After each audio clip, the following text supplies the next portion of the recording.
সুপ্রিয় বন্ধুগণ, আজকে আমরা শিখব ডি এর উচ্চারণ যতভাবে হয়। হ্যাঁ বন্ধুগণ, ভিডিওটি শেষ পর্যন্ত দেখেন, পরিবেশটি বুঝে নেন। আজকের এই ভিডিওটি খান মেথড এ complete book of written spoken English grammar এই বই থেকে নেওয়া হয়েছে।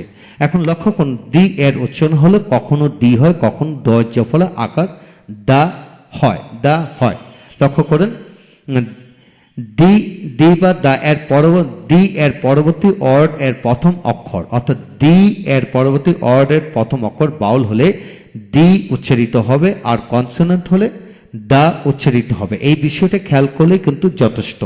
অর্থাৎ বাউল থাকলে ডি আর কনসোনেন্ট হলে দা উচ্চারিত হবে। যেমন the old, the old, the apple, the apple. তারপরে the year of this area, the area where, the area where.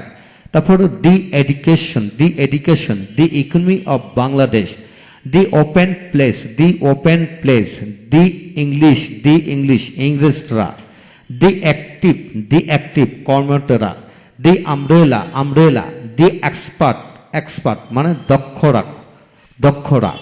তারপর আসেন এখানে দি জায়গায় দা রিচ আর আছে, এখানে কি হবে the reach. The school, as I said, the school. The person who. The time when. T আছে তাই দি হবে, দা হবে। তারপর the boy, the man, and আছে।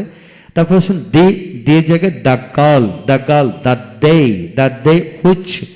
day which, the market, the pen, the house where, the root where.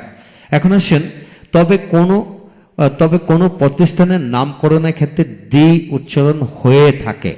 যেমন the city of London, the national museum, the Dhaka city college, the Dhaka university,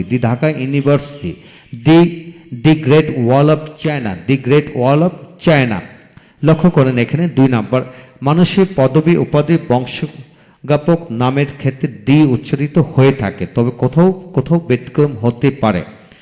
বাক্যের শুরুতে ক্ষেত্র বিশেষ দি উচ্চারিত হয়। যেমন the president of Bangladesh, the honour of the house, the principal of Tongi government college, the member of parliament, the chairman of this area, the writer of Khan Method publication, the founder of Khan Method publication, the police of Bangladesh.